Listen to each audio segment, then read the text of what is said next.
Stop, you haven't subscribed to the channel yet. Subscribe now, we have new stories every day. Now let's go. Freshly restored and cleaned, the bench made of marine teak, wood, and iron overlooked Lake Rife. In happier times during countless visits here, he and his family used to swim in the lake. He examined the freshly polished brass plaque on the bench, donated by the Edmonds family from Mossy Rock in memory of their beloved grandfather, Kenneth Edmonds. This bench is for everyone to enjoy the beauty of the area he loved so much. As a native of this place, Lewis read the inscription and let out a brief, sharp, and bitter laugh. He knew why old Kenneth loved this spot, especially this lookout where the bench was strategically placed in his honor. From this spot, Kenneth would often sit and gaze wistfully at the crystal-clear blue water that had submerged his childhood home several decades ago when the Tacoma City Light Company built the Mossy Rock Dam to generate electricity for the city. Lewis knew that the town of Rife was somewhere down there, but it now lay 60 meters below the shimmering surface of the lake, which currently reflected the magnificent blue sky and scattered clouds. Under the forest canopy, various native pines grew surrounding the lake. Some of the western white and ponderosa pines soared into the sky, reaching heights of over 36 meters. In his childhood, Lewis always dreamed of climbing to the top of one of them to see if he could touch the endless sky. He had a cherished memory of his late father. Once, when he was a small boy, he and his father lay on their backs by the lake, resting.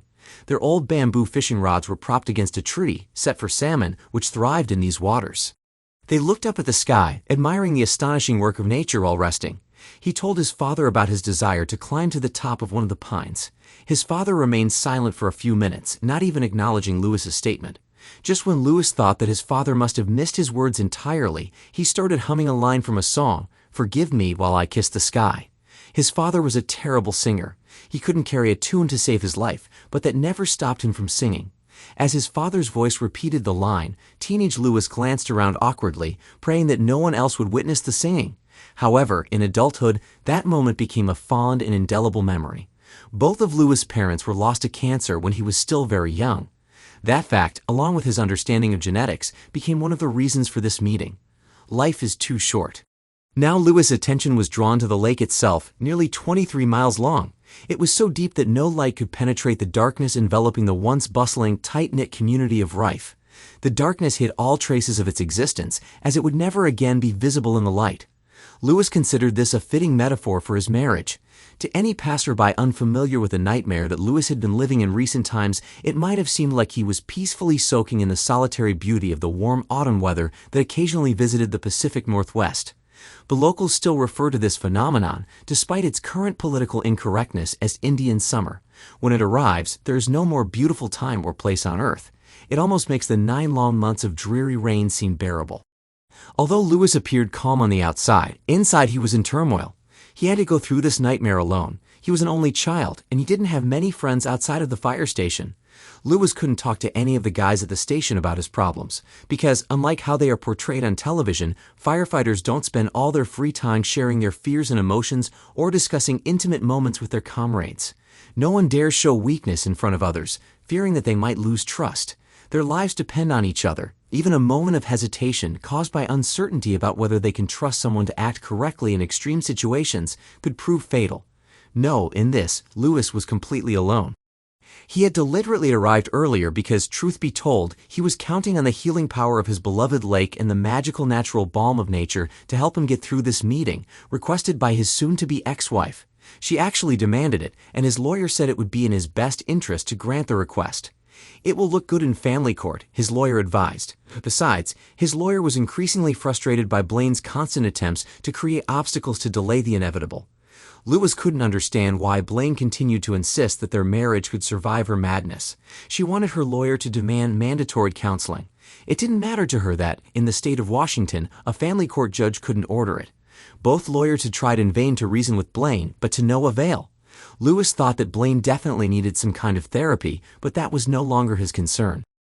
Well, he sighed to himself, today it will all end anyway. Blaine might have requested the meeting, but Lewis insisted on the location. He knew that the summer crowds were now just a distant memory, so most likely the place would be theirs alone. This meeting would not go the way Blaine expected. He cast a brief glance at his watch. She was supposed to arrive in a few minutes, but he knew he actually had plenty of time. On the one hand, Blaine would have to drive a considerable distance on Highway 12, which she absolutely hated. She was never on time for anything, including their wedding. She was an hour late for that. He let out the same cynical chuckle as the memory of it quickly came to mind. He thought he should have left the church after the 20-minute delay, as his best man had jokingly suggested more than 13 years ago, but he quickly dismissed the thought. The truth was, the first 12 and a half years of his marriage to Blaine had been like a perfect dream. Lewis loved his two daughters, Rainier and Lacey, more than life itself. Rain, as she was called, was a daddy's girl through and through. She was already studying and preparing to become a firefighter, just like her adored father. On the other hand, Lacey was a mini-me of his wife. For Lewis, this was just one of many challenges. Family courts don't like to separate children from their parents. This, along with the fact that in Washington state family law, there is no set age allowing a child under 18 to choose which parent to live with during a divorce. However, according to his lawyer, not all hope was lost. Despite the difficulty, Washington's divorce and child custody laws allow a husband and wife to jointly present a parenting plan to the court. If the judge finds the plan detailed, comprehensive, and financially fair for the children, they usually sign it without changes. The trick, his lawyer told him, was to get his wife to agree to the very complicated proposal that Lewis wanted her to accept. Lewis was a realist. Even before his lawyer confirmed it, he understood that his job as a firefighter in the Riverside Fire Authority, known as RFA, would almost certainly prevent him from gaining primary custody of his daughters. The dangerous nature of the job and the rotating work schedule were nearly insurmountable obstacles when considering custody arrangements. It took time and money, lots of money, to develop the plan he put into action. He closed his eyes and mentally returned to that awful day several months ago, when his nightmarish existence began. He still couldn't decide if his current life was an episode of The Twilight Zone or the movie Groundhog Day. His reality was both surreal and horrifyingly repetitive. "Lewis, honey, can we talk in the living room? Please?" He had just finished his pleasant nightly ritual of putting the girls to bed in their shared bedroom when he heard her voice. Though he needed sleep as his next 24-hour shift started early the next morning, he was eager to talk to his wife. He hoped Blaine wanted to continue discussing their shared desire to buy their own house. The four of them lived in a rented 3-bedroom apartment, and they were both eager to finally purchase a home of their own now that their careers were secure. They had agreed that it would be much better to raise their daughters in their own home, as it provided more stability. On his way to the living room, he stopped by the kitchen and grabbed a bottle of water from the fridge. He sank down onto the worn-out sofa, inherited from his parents, and turned toward Blaine, crossing his right leg over his left so he was facing her. For a moment, he gently tousled her loose blonde hair, which always covered her ear, then carefully tucked it behind her ear and rested his hand on her shoulder. "How are you, honey?" he asked. After that, he remembered very little. His memories of their conversation were mostly fragmented, like piercing stabs to the heart in a kaleidoscope of shock, disbelief, and anger.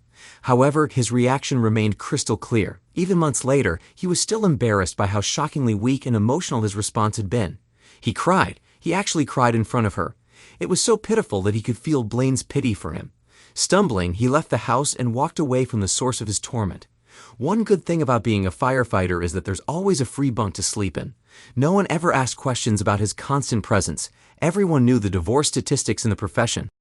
A few days later, he managed to piece together what his wife had told him. She hadn't asked for permission. She had simply stated what she was going to do. When he finally returned home, he planned to beg his wife not to tear their family apart. He was ready to plead with her to go to counseling with him to find a way to save their marriage. But before he could even start, he was ambushed by his loving and innocent daughters. Blaine had promised him they would meet at her parents' house. He turned and looked at his wife, who stood there with a sly, victorious smirk on her face. The love he once felt for her had long since vanished. In its place had come a burning hatred. He looked at Blaine, and his usually calm face twisted with rage, bordering on murderous intent. For a moment, her look of superiority faded, replaced by fear. But it was at that very moment that his daughters began to attack him. In their blissful ignorance, they begged him to explain why he was abandoning them. He had to literally tear himself away from Rain and Lacey's desperate embraces as they pleaded, screamed, and cried. Rain was the hardest. "Dad, how will I ever become a firefighter without you?" He knew that this scene would replay in his mind over and over until the day he died, no matter the outcome. However, Lewis also knew that the alternative for his girls in the long run would be far worse. In the end, he was grateful to Blaine. In a single moment, she transformed him from a weak victim into a man whose path was clear. One fine day, Lewis silently thanked her. He regained his dignity and took the first step toward recovery. Today, he thanked her. "I know this is hard for you girls, and I hope one day you'll understand. It's just that your mom and I have grown apart. We want different things in life, but I promise you I will never abandon you. I will see you often and love you forever." He didn't look back at Blaine even once. When he finally freed himself from his daughter's embrace, he purposefully walked out of the apartment for the last time. From that day on, Lewis hadn't spoken a single word to his soon-to-be ex-wife. Wisely, he let his lawyer speak for him. Lewis didn't know whether he had dozed off or become so lost in his thoughts that he simply lost track of time. "Hello, Lewis. Thank you for meeting me. Our daughters miss you very much." Her voice, which had once been a comforting and caring greeting, now grated on his mind like nails on an old chalkboard. He shook his head to clear his thoughts. It was time for the show. "My lawyer told me to do this, Blaine. In a perfect world, I'd never have to look at your ugly face again." He didn't even glance in her direction.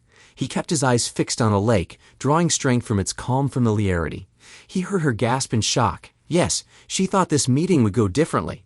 Lewis involuntarily smiled and looked at her. "I know this is on your agenda, Blaine, but I need to tell you something before you start. This is our last conversation on the subject. If you repeat even one of those ridiculous reasons you said over and over, claiming it will somehow make our marriage stronger, if you tell me again how much you love me, if you say that it's just my fragile male ego getting in the way, or even hint that I'm the one responsible for destroying the family, I will get up and leave immediately. Right now, you disgust me so much that I feel physically sick just being in your presence."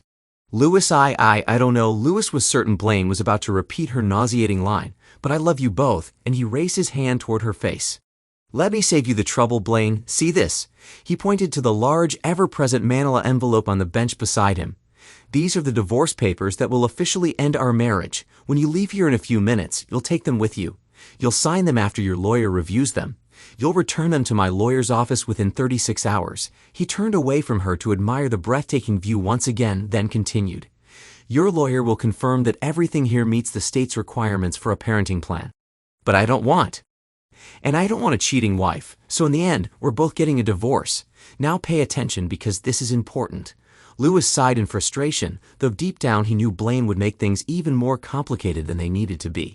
"The parenting plan is what the family court focuses on the most. What I'm proposing is fair. We don't have many savings, so everything else will be split equally. You'll have custody of the girls." "What? You're not going to fight me for that?" Blaine scoffed. "Of course not. The girls need their mother, and despite being a lousy wife, you've been a decent mother, so no. And you'll keep the apartment, so the girls won't have to change schools or make new friends. I'll cover half the housing costs and pay more than the minimum required for child support. I'll also have plenty of visitation with my girls. It's all outlined here." At that moment, a flood of emotions rushed through Blaine's mind. She felt surprised, relieved, and disappointed all at once. She had hoped that Lewis' love for their daughters would keep him at home and save their marriage. It was in that moment that Blaine began to realize what she had truly lost, and she started crying in earnest. "Listen, Blaine, the reality is that with my work schedule and the risks involved in my job, I know I don't stand a chance at getting custody of the girls. Even if you were having sex with the entire football team on the 50-yard line during halftime of a playoff game, it wouldn't change that fact." "But Lewis, can't we?" "Don't interrupt, Blaine. We're getting to the most important part. You should pay very, very close attention to what comes next." He squinted impatiently at her, pulled a thick, letter-sized envelope from his pocket, and handed it to her. She opened it and began to glance through its contents. "As I said, if the divorce papers aren't signed and on my lawyer's desk exactly as written within 36 hours, every member of your family, your colleagues, your manager, and everyone else you've ever known will receive a copy of what's inside. This is your copy. It's a detailed, vivid report of what you did to end our marriage, and more importantly, it includes a record of what you demanded I accept to continue our marriage. It had been expensive, but it was worth every penny Lewis spent to obtain the investigator's report. I will also make sure that my daughters know exactly how and why their family was destroyed." Blaine was visibly shocked by what she saw. She couldn't believe it was true. No, it had to be a lie. Her lover couldn't be that kind of person. Lewis must be lying. To be honest, Lewis wasn't sure he had the courage to go through with it, knowing it would hurt his daughters deeply. But then again, he didn't think he would actually have to resort to this nuclear option. Besides, it could land him in jail and cost him his job. Adult content laws and retaliation were a two-pronged stick. He also hoped that her lover was exactly who Lewis thought he was, and most importantly, that Blaine was just as subservient and gullible as she seemed to be to that bastard. The key here, Blaine, is that the papers must be signed exactly as I propose. If your lawyer calls mine and says, "my client and I," or if even a single comma, period, or semicolon is changed, the gloves come off, and your entire world will know what a piece of trash you really are. Blaine, deeply shaken, continued flipping through the investigator's report. All she could manage were incoherent sounds, sniffling and crying throughout Lewis' monologue, shaking her head in disbelief. This wasn't supposed to happen this way. Why couldn't Lewis understand?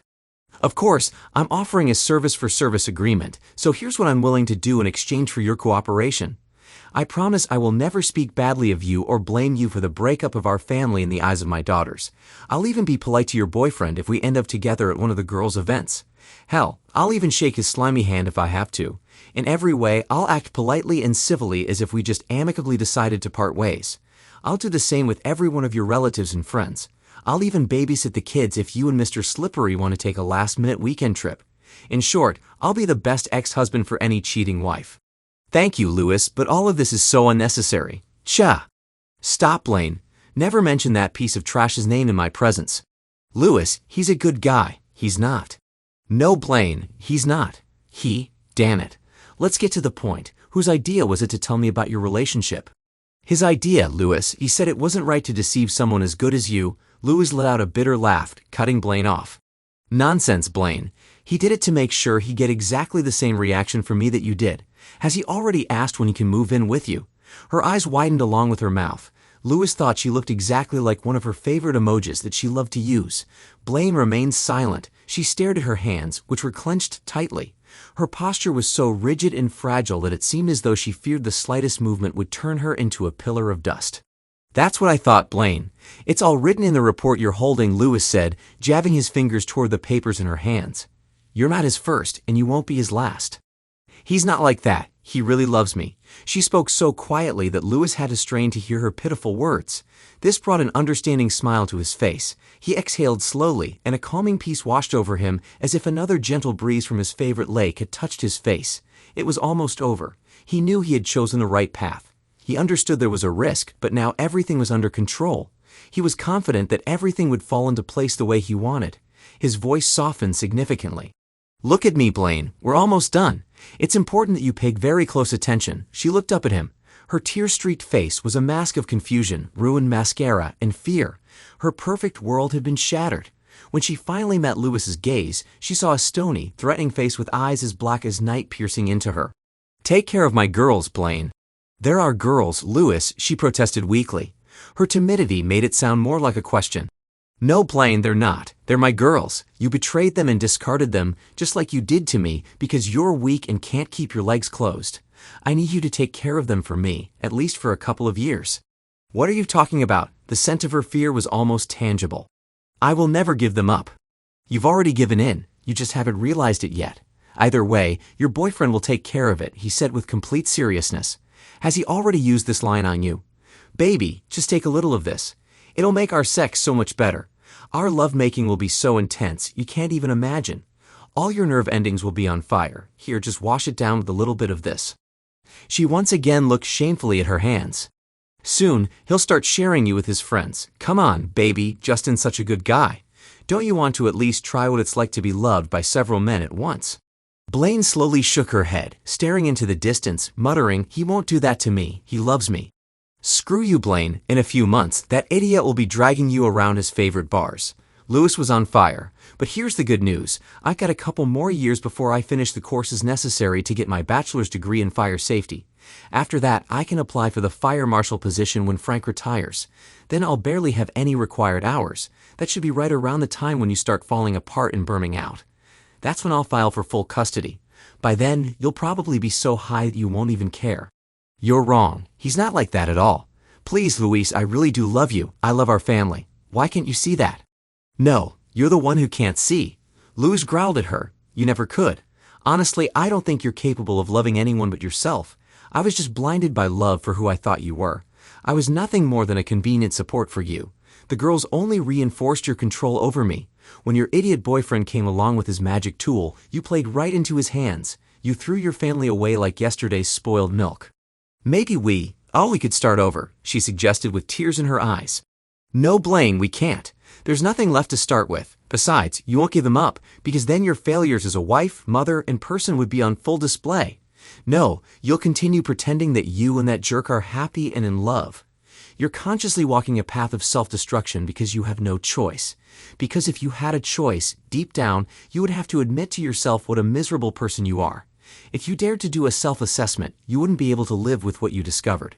Now you have no other option but to live with who you are for the rest of your pathetic life. But if I'm wrong and you both truly love each other, I'm sure it won't be long before your magical lover starts hinting that the need to take care of the kids is getting in the way. They'll probably start with something like, "Why don't we just let Louis take them more often?" You won't argue with him because you won't want to give up fantastic sex. That's the same thing you told me when you said I would have to share you with that parasite. If he eventually threatens to leave you after suggesting, persuading, and finally promising that he will go if you don't give the girls to me, well then, you'll be back to square one, right? He smiled at her confusion. In any case, I will win and you will lose. It's just a matter of time, and I'm a patient guy. Louis looked out over the azure surface of the lake again. For a moment, the breeze died down. The water was as smooth as glass in a cabinet. It was time to leave. He vowed to himself that he would come back here often with his daughters. His girls liked to hear, but that wasn't enough. He wanted them to love this place as much as he did. He stood up, not because he was done with her, but because there was so much adrenaline in his body that his central nervous system wouldn't let him stay still. He needed to discuss one last important detail with her. Louis awkwardly walked around the bench. He placed his hands on the smooth, polished teak on either side of Blaine's shoulders and held her firmly. He leaned in slowly to whisper in her ear. In a quiet voice, full of malice yet calm fury, he said, "Tell your little jerk that if I get even a hint or a simple suggestion that he is behaving inappropriately with my daughters, I will kill him. It doesn't matter what it is. I will kill him. Tell him he won't have to sneak around or look over his shoulder for me because I will come straight for him. I want him to realize in his final moments that it was I who put an end to his pathetic fucking existence on this earth. The same goes for you, Blaine." His voice began to tremble and his throat ached from the tension. The pressure of his grip intensified as adrenaline surged with each word he spat at her. "You will tell him this, Blaine." With the last word, a loud crack echoed as the solid wood succumbed to Louis's deadly grip. Blaine flinched sharply. Louis looked down curiously at the shattered piece of the lattice. Was it dry rot? For her part, Blaine didn't look at him. She continued to sob and whimper. Her body trembled as if she were suffering from hypothermia. "Remember, Blaine, 36 hours, not 37. And now I'm leaving." He looked at his hands. His nails were broken. His hands bloodied and covered in splinters. Strange. It doesn't hurt at all. For a moment, he stared silently at Blaine. All he saw was an empty shell of something that once was a person. He took one last look at the surroundings, inhaled the fresh mountain air deeply, then turned and walked away. Thanks to everyone who took the time to listen to today's stories. If you enjoyed it, please consider liking and subscribing if you haven't already. Feel free to share your thoughts on the events in the comments below. Take care.